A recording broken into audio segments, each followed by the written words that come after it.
Welcome to Women at Halftime podcast, but not just for women, for you men too. If you're at mid-career or the halftime of life, our inspirational topics are not only fun, but also meant to help you maximize and write your next chapter. Right here with me, Deborah Johnson. Well, hello, everyone. It's great to be back on another show with you today. And I have a wonderful guest, and I'm so excited. I'll be introducing Sue Bevan Baggot, and we'll be talking about her expertise and everything on the human side of innovation and branding. And I'm excited to get into that a little bit. And to remind those of you, maybe you're even clicking in for the first time, and we focus on those at mid-career, at the halftime of life, really being able to answer what's next and what's in some of the questions that we will have today for Sue. I think you will find very interesting in angel investing and all of that whole thing. So that'll be a lot of fun. But that's what we do. And as this podcast comes out, I will be, you'll probably be able to access my brand new book called Stop Circling, Steps to Escape Endless Roundabouts. So this is I think it's my sixth book. I've quit counting. I think I need to count a little more carefully. But anyway, we have great books there for resources. So I'd like to, without any more introduction, introduce Sue. Thank you for being with us today. Thanks so much for inviting me, Deborah. Appreciate it. And Sue and we met at a speaker event, which was wonderful, back at the other side of the country for me. And it was just wonderful to be able to keep that, and all the way through COVID as well, but keep that relationship going, because so often we were on scenes like this online, and we're on Zoom, and we look at each other's backgrounds and we recognize them. But it's great to have you with us today, Sue. And I've heard some of your story, and I thought it was just wonderful to be able to share. So first of all, I want you to give everyone, I'm not going to do this long introduction of you. I like you to introduce yourself and some of your background, just kind of briefly. Sure. So, I guess I have a little bit of a different career trajectory. I started my career right out of college in global innovation at Proctor and Gamble, and I was attracted to begin my career there because they were focusing the innovation on ways of improving people's lives. So superior products and services that would improve people's day-to-day lives, and really enjoyed the opportunities I had to do global innovation work there. But then as a second chapter, during a time when the company was offering some voluntary separation packages, I had a chance to kind of step back and say, is this really what I want to do forever in my career? And decided to take advantage of some voluntary separations to make a career shift. I worked then for a boutique consulting firm specializing in market research and innovation. And then ultimately, when my sons got to the point where they were entering college, I started my own business in consulting. And I do work on helping clients uncover the insights they need, the human insights in particular, to help them set business strategy or innovation strategy. So a couple of different chapters. And then the really unexpected twist came in about 2015. I joke that I'm actually an accidental angel investor. It was not on my career path, not something I had planned to do. But I was doing some strategy work at one of our local universities, and I met a gentleman named Tony Shipley, who was he was originally an entrepreneur and started a software company. And when he exited that software company, his give back was starting an angel investing group. So I met him when I was doing some strategy work. Said our angel group could use a strategy refresh. So in 2015, I worked with Tony on refreshing that strategy. And it was as a result of getting exposed to what angel investing is all about, which my myth was it was all about the investing and all about the money. And it is about that to some degree. But it's also about helping startups grow, develop, and be successful. And when I particularly found out that only 3% of all venture capital, which is the capital that goes in to help startups grow, went to female-founded companies, I was shocked and appalled. And, Tony, even as a guy in this space, thought it was crazy and said, he thought that part of the problem was there were too few women involved on the investor side in terms of those making decisions about which money, which companies got invested money. And so he invited me to help Queen City Angels, which was the group he was leading, help them improve their diversity, equity, inclusion on the investor side, felt they would make better decisions as investors with a more diverse group of people on the investor side, and then also that they would attract more, diverse kinds of businesses. And he also hooked me up with a national effort to train more women to get involved in angel investing. That was led by a woman named Alicia Robb, a senior Kauffman Fellow. The Kauffman Foundation focuses a lot on entrepreneurship and growing entrepreneurship. And so I went from, zero involvement in angel investing in 2015 to joining groups both locally or regionally in the Cincinnati area, which I am, and also nationally, and went on a huge, steep learning curve. So now I joke about a portfolio career. I still do some, consulting work. I do coaching, mentoring, advising for startup companies in the angel investing space and some things in the philanthropic nonprofit space. And that's when I first met you. That's what I learned about you, was the angel investing. I had no idea everything else that you did. So it was kind of interesting to then hear a little bit about your journey, especially in one of the stories that you shared about Proctor and Gamble.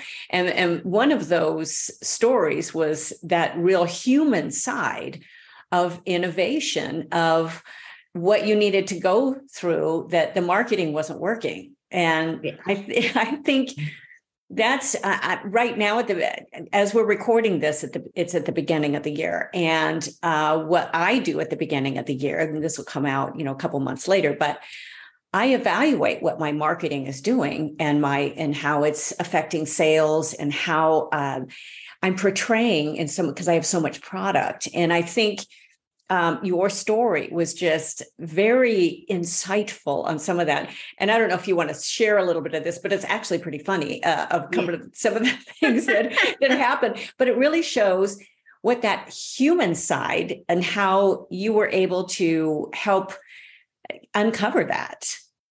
Yeah, well, it's funny because when people think of innovation, I think oftentimes they think of, the technology or the scientific breakthroughs or the things like that make a difference. And those can be very important. But if all you do is meet, people's technical requirements or kind of breakthrough, and you don't think about the human side, how are you going to connect with people from a human standpoint? You can end up with innovation that fails in the marketplace. In fact, over 70% of innovations do fail to meet their marketplace objectives. And a lot of times the reason why is that people assume they know what their customers want or assume they know how to communicate the benefits. And then it does not work out.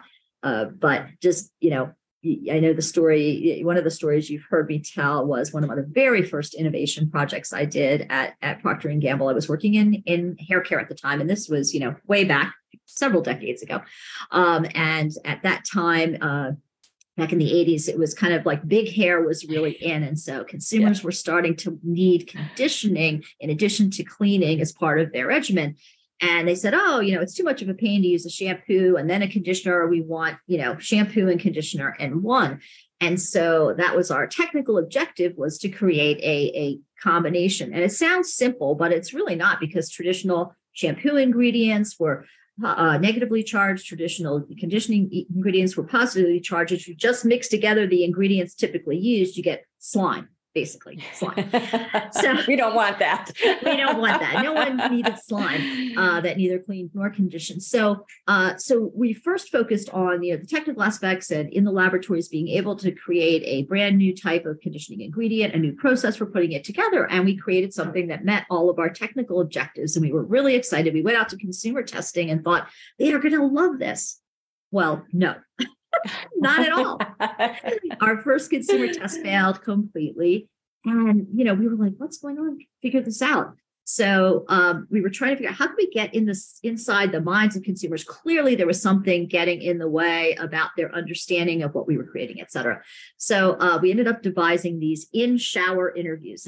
So we have that's what got my attention. In shower interviews. I mean, it takes you back to junior high gym class.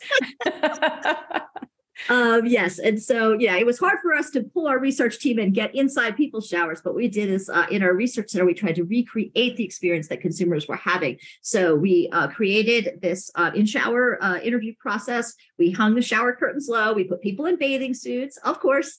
But that way we could watch them as they went through the whole process and talk to them and have them tell us what they were thinking and what they were feeling and all of the things.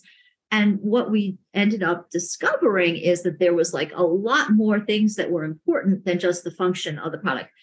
The consumers were looking for the signals that first their hair was clean, so it had to lather a certain way, then that it was conditioned, so it had to rinse and feel a certain way. And because they tried a bunch of products in the past that claimed that they were going to be conditioning shampoo that had failed, like they were super skeptical. So if they didn't get the right signals, they weren't going to believe it was going to work. They'd slap extra conditioner on top. They were doing all kinds of things that were interfering with them appreciating the benefits. So we, from that, we learned a lot of lessons. We learned about how to reformulate the product, but we also learned that we had to address that skepticism head on. So we did completely change our marketing approach and found out that we had to provide sample sizes to have people experience the benefit, then they would go and happily purchase a full-size bottle. But at that time, sampling was not done. I mean, it was all about just, TV commercials and print ads and things like that. So it was a pretty revolutionary idea at the time. Nowadays, sampling is much more common. It was not back then. So if we had not paid attention to that human side, the whole thing would have failed. But because we paid attention to the human side, we were able to figure out, like, psychologically, what were people's needs, not just functionally, but emotionally, and address them. I think it's a great story. And I think it really applies to a lot of businesses as well. And I had a recent experience, and someone didn't have a good experience signing up for one of my webinars. And I immediately emailed back, apologized for any problems they had. But these are the things as entrepreneurs that we encounter, and with technical tools, they don't always work as expected. And on the other end, they don't always work, even though they work for us. We've tested them and we've done all of that. Sometimes there's just human error or something happens in between. And so we really do need to be ready. It was a vivid example for me of how I need to be aware and be sympathetic. Empathy is not my top characteristic, because I'm so driven in many areas. But I'm very empathetic with people that can't get access products or things that, especially if they paid for or signed up. And I think in even your illustration, it's a great one for most anybody in any business, whether a CEO or whether an entrepreneur. This is across the board. And this is that human side of innovation. And I thought it was just really, really relevant. And so is there more to that story and the branding? What happened with that? Because I've not used a shampoo and cream rinse together. To be honest, I would be afraid of it too. The original platform was, was launched as Perk Plus in the U.S., but then eventually that same technology platform became something that was not only for better 2-in-1s, but also better shampoos alone, better conditioners alone, and became a platform that was used by P&G, in Pantene and Head & Shoulders and Herbal, in a number of the different brands, where then there are additional benefits added. So, Strength and Shine for Pantene, scalp care for Head, et cetera. So that fundamental functional platform then added additional benefits and then was able to be used across a number of different, segments for that, particular one. But, back to your point, Deborah, I mean, I think the key thing is that a lot of people, when they're approaching innovation, they think about the product or the solution, that they're designing first, and don't necessarily think as much as they should about the people that they're serving. Because really what you're trying to do is create value for people. And so centering yourself as an entrepreneur or business owner on who are you serving? How are you creating value in their lives? How are you enabling them to live out their aspirations And if you design to that, you're likely to be, much more successful than if you assume you understand them and then get disconnected from what's going on with them, that might be getting in the way. So, but to your credit, Deborah, I know you do a lot to try to stay in touch with the people that you're serving. I mean, the things that you do with your podcasts, with your newsletters and things, you're trying to find ways of creating value for the people that you serve. And when people center on that, they're going to be a lot more successful. And empathy, I think, is a word I use to talk about, I talk about it as empathetic human connection. And if you can create that empathetic human connection with those you're serving, you will serve them better, and you will find ways to continually create more and more value for them, which then creates more and more value for your business. What a great point, Sue. And it's developing trust too, as you, and I want to remind all of our listeners that with every monthly, when I bring in one main guest a month, and I'm starting to put out bonuses now, but I put an article out with these interviews. And so there will be one for this, so you can get some of the links and get directly to Sue as well. And the link will be in the podcast as you listen to it. It should be in the show notes there. So to go to the full article. But yes, it's important to develop that trust. And trust takes a while. When it is broken, it takes even longer. And people are burned, they're burnt out of being told what they have to do. We have a nation that's been told that we had to lock down, we had to do all of these things. And now there's all of these different reports and, okay, what good did it do? And, with kids now that are behind in their learning, we've got so many things now which has developed no trust and the lack of trust. And in our businesses, I think that's more important than ever. And I really do try to do that. And, I can't give everybody the attention they need, but I can give a lot of people the attention they need by just putting out that content and making sure it's as good as I can make it. And I think that's in all of our businesses. We want to make it as good as we can make it at the time, and then we have to leave it, of course. As an artist, I have to leave it. I can't focus on perspective, on this perfection, Yeah, no. And that's true. I mean,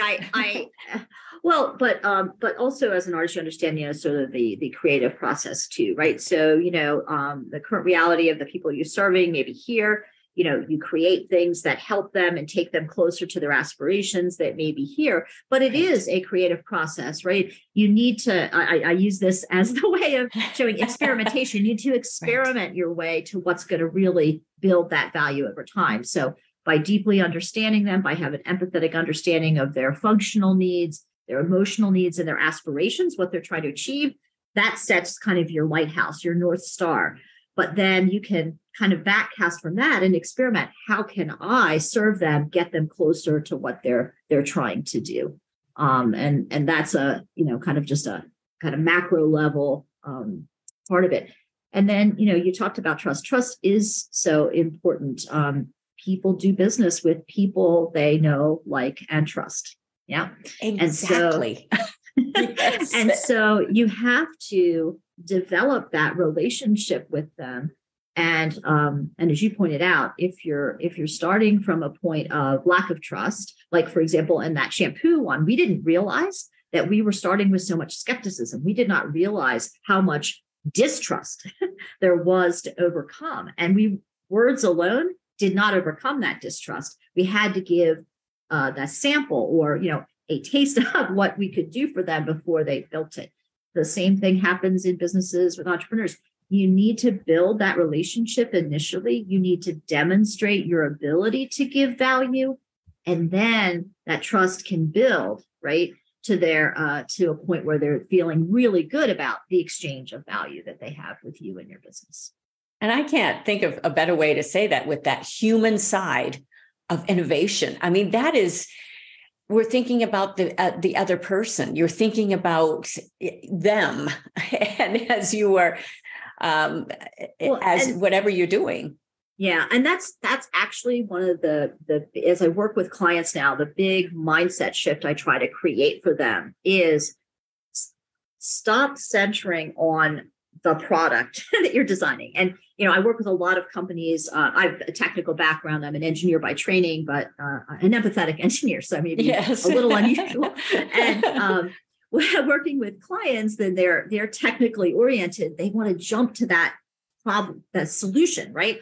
At whatever it is they're going to create, that product or their service, right? Before taking the time, they presume they understand what their customer wants, and they haven't taken the time to understand what the customer really wants, what's really important in their lives, and how to design to that. Because my first mindset shift is from solution to human, right?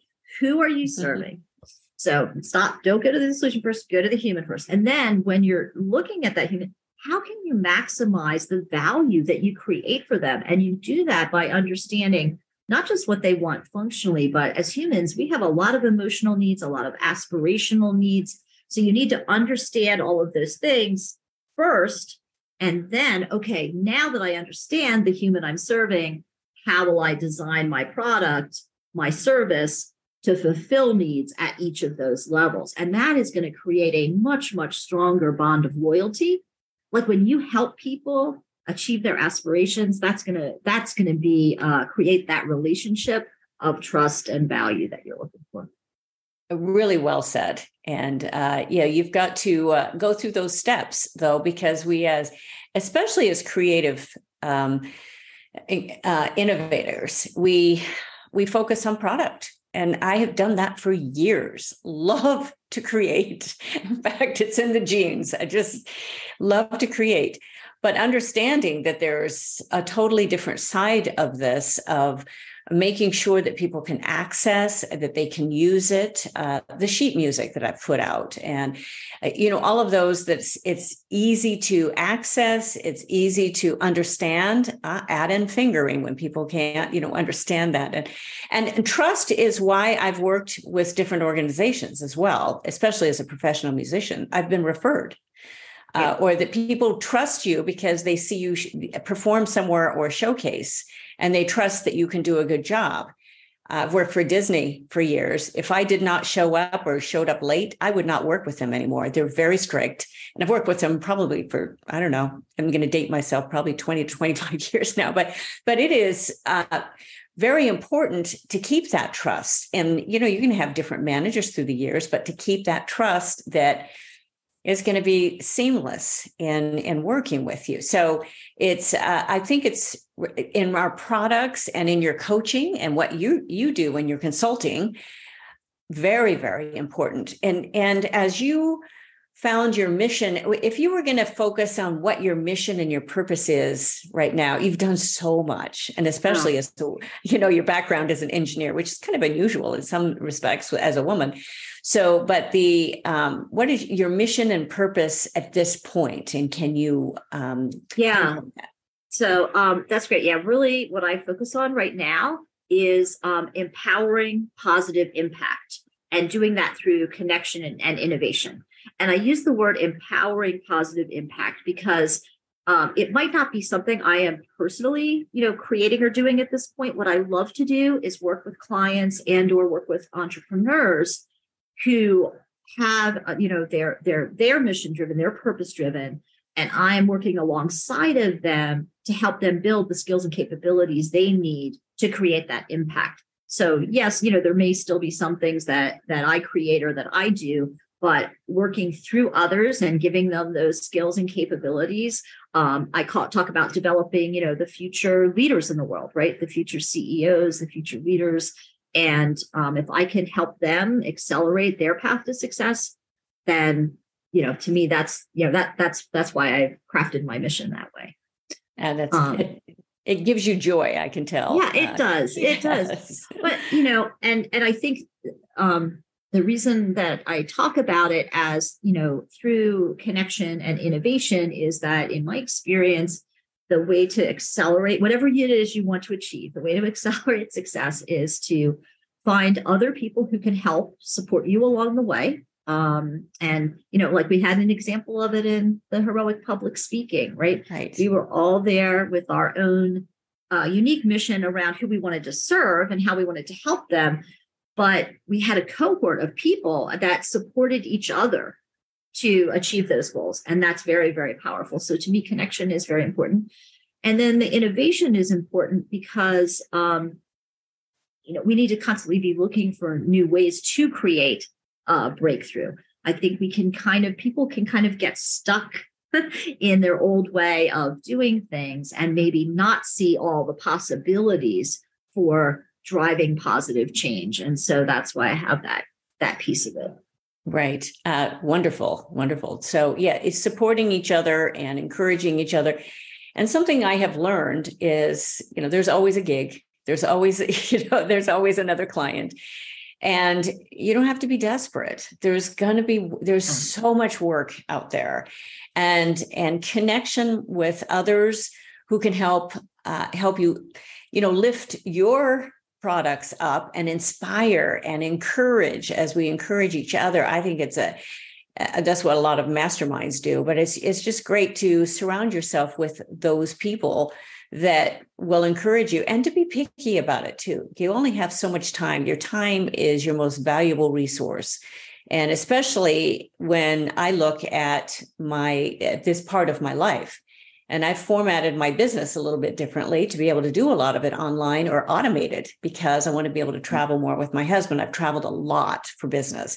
So to be able to do that and to be able to work remotely is just, you have to set it up that way, but also continue to give great value. And so I think you've really hit on some of that support and new ways to create, because do you call yourself a creative as well? I mean, you've got that engineer, you're very. Yeah. I mean, I think I think the innovator part of me, absolutely.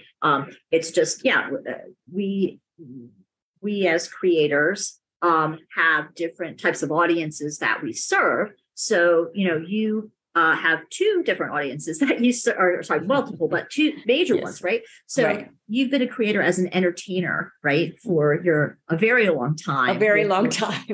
And which is wonderful, right? And we all, many of us, aspire in our lives to have the joy that we can get from being entertained. And then you have the additional folks that you're serving by showing people that they can craft, they can have a career path that is non-traditional, that suits their lives, that suits their lifestyle, and that they don't have to be constrained by what they were in the past. They can explore, new and different possibilities. And so you create things that help people see those possibilities and then help them achieve them too. So, so there's a lot of different ways to be a creator or a creative. And, I guess the way I look at it now is I help organizations see new possibilities to create value for the people that they serve, or I'm helping entrepreneurs see new possibilities for growing and expanding the impact of their company. It's interesting, because this is where I help people kind of connect some of their past experience. And a lot of what I do, because I've been a teacher for a long time too, I started at 13 and I've never really quit. But a lot of my teaching and my instruction and everything online, or my speaking, entertainment. It's entertainment. Part of it is that string always goes through it. And I don't have to I don't have to do something in music to be entertaining. It can still be very visual and the story, all of that happening. And I see a lot of what you do as a creative. You're very analytical. That is the part of my brain that doesn't work as well sometimes. So my husband is in that area. So.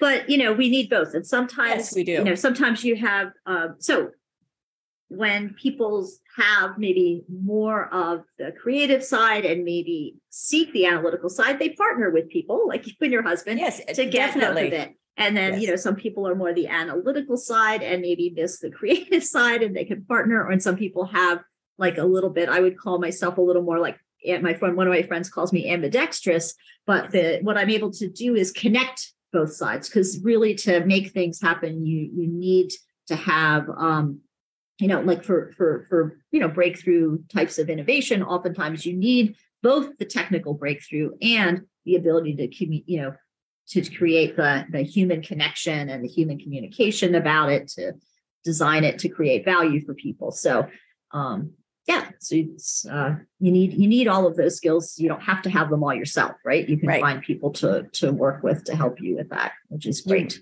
You really can. And as you were just speaking about that, I was thinking you probably have a formula. I mean, in your mind, you create, that formula, you create those word pictures. And so that's, everybody has some way, a different way of doing that. So that was fun to kind of visualize because everybody's brain works a little bit different. And how do you apply this then?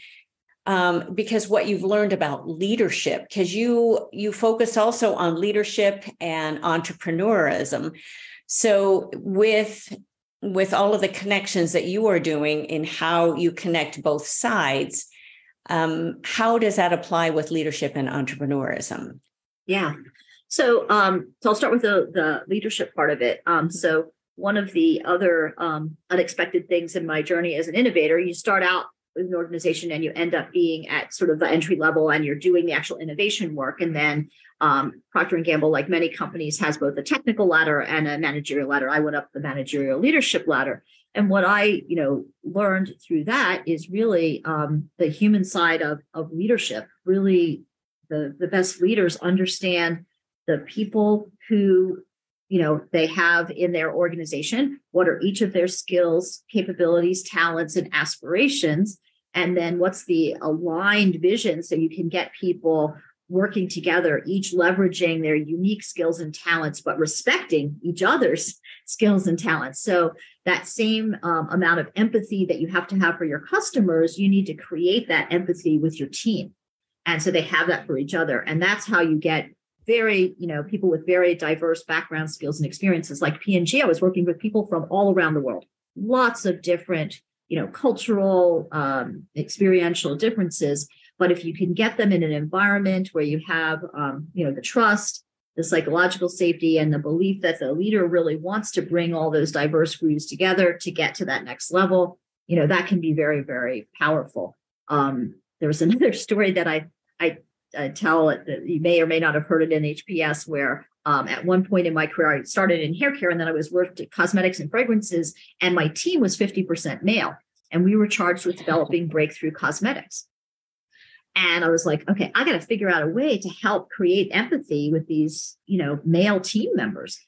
So we came up with this idea. We had a makeup artist from Max Factor, and she came in and she taught the men in my organization how to apply makeup for the very first time. And they were all game. They were great. They pinned their hair back. They did the whole preparation. They went through all the steps there, the concentration and trying to put on mascara. But they were all in to understand. But the unexpected part of that, so they gained a lot of empathy for what women go through. And, because by the end of it, they're picking lip colors that they think are going to complement their skin tone. And so they really got into it. You got into it. But the unexpected part was the women in my organization were watching their male teammates do this. And, yes, they were laughing, but they also loved that they were willing to do it, right? That they were courageous enough to go through this process and they saw the empathy develop. And so we ended up at the end of the day, not just empathy to the customers that we were all supposed to serve, but empathy within the team, and the team dynamics from that point forward, really changed in a positive way. And so as a leader, I learned about that extra power of empathy with team in addition to empathy with customer. Right. So, because you were making your whole team go through that sort of process. Yeah. Yeah. Interesting. Yeah. So that's, and then, with the entrepreneurial piece of it, I mean, entrepreneurs have got to be, they've got to be really good at the human side of innovation, because, well, first of all, as an entrepreneur, you're creating a business from scratch, right? Exactly. And you really have to do a good job with all of the key pillars. So if you think of a business, if you think of the fundamental pillars you need for a business, I talk about them as desirability. Who are you serving, and are there enough of them, and can you create enough value? Feasibility, what can you create for them that's of unique value? And then viability, which is your business part of it. So you've got the human part, I call it technical, but it's technical capability part, and then the viability part.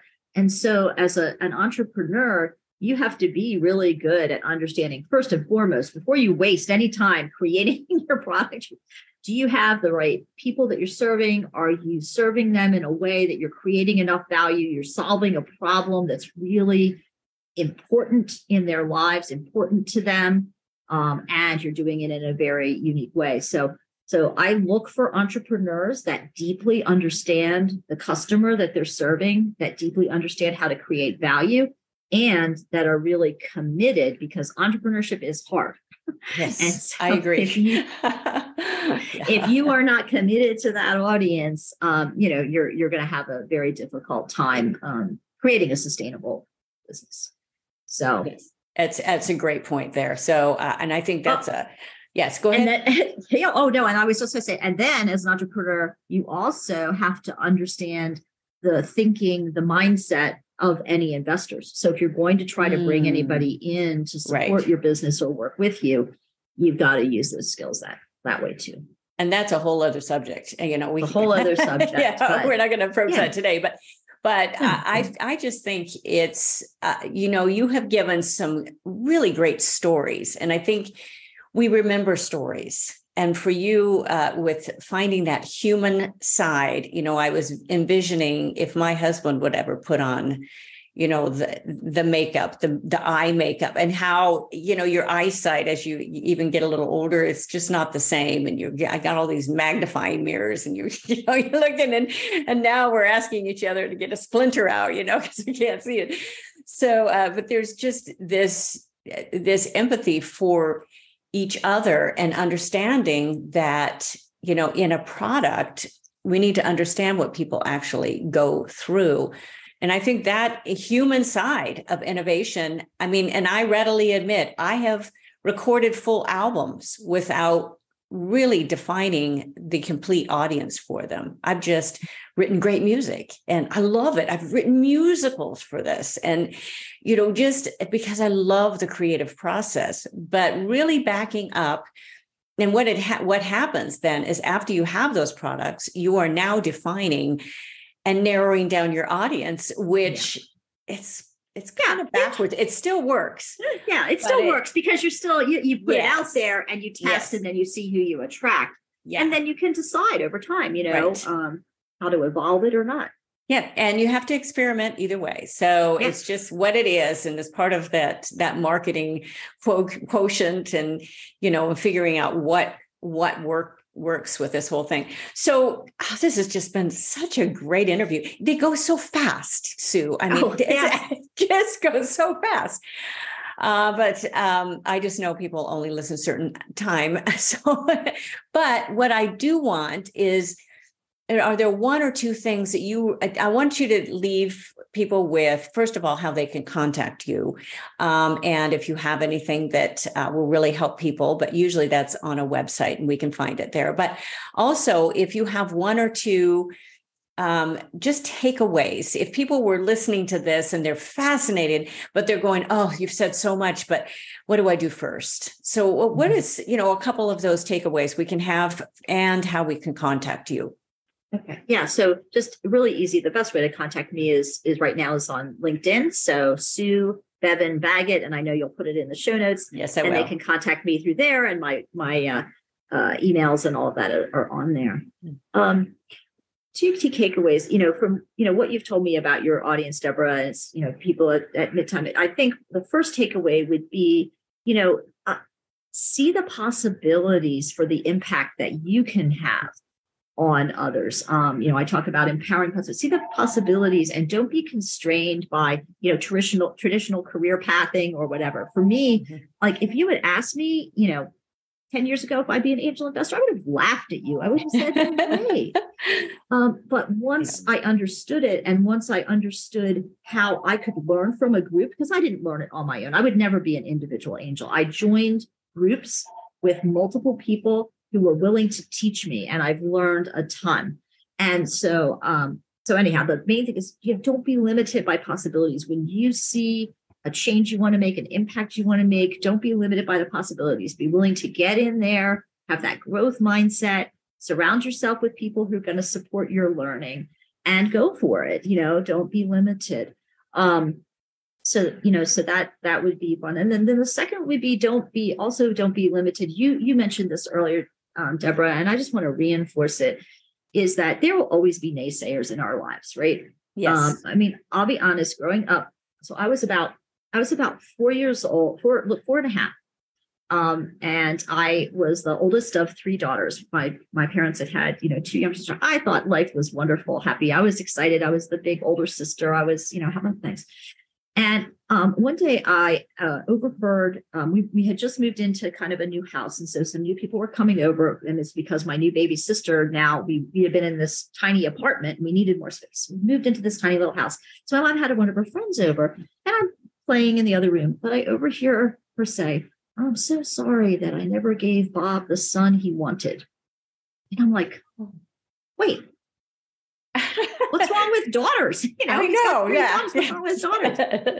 And, my dad loved us, et cetera, but he had this mindset. He had been an athlete, and in his mind, sons were the athletes, not the daughters. But I overhear this, and I'm like, wait, what's going on? So I kind of set out to say, well, I can do anything a son can do. Why not? Yeah. But he never saw that, and it took him a very long time to see that. Fortunately, his father, my grandfather, was a man ahead of his time. And he had been an engineer, and then eventually like the CEO of a small business, right? An entrepreneur, a CEO of a small business.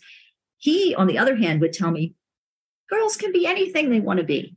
He's neat. Like, you like science, you like math, you should be an engineer. Engineers solve important problems. Yeah. Oh, that's great. So look for, and he was a huge cheerleader and coach and mentor for me.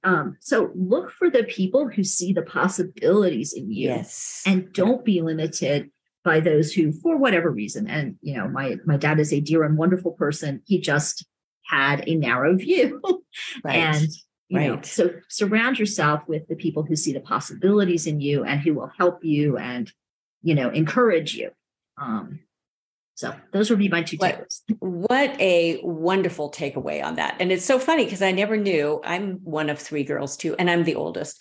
So it's, my mom thought she was going to have boys. She wanted 4 boys. And after then we had 3 boys, she says, I'm really happy I had girls. It's a little wild, but it's great. Sue, this has been just wonderful. Of course, in the article, you will get all the links to be able to contact you directly about anything, because you have so much going, and especially with your angel investors and everything else. So there's just a lot of things happening that you are constantly doing.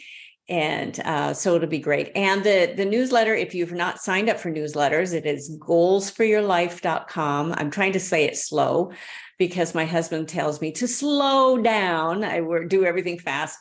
goalsforyourlife.com/newsletter. And of course, other websites I have are my Deborah Johnson Speaker and DJ Works Music. You can get a hold of me anywhere there. So Sue, thanks again for being a part of today. This has been just an absolute pleasure.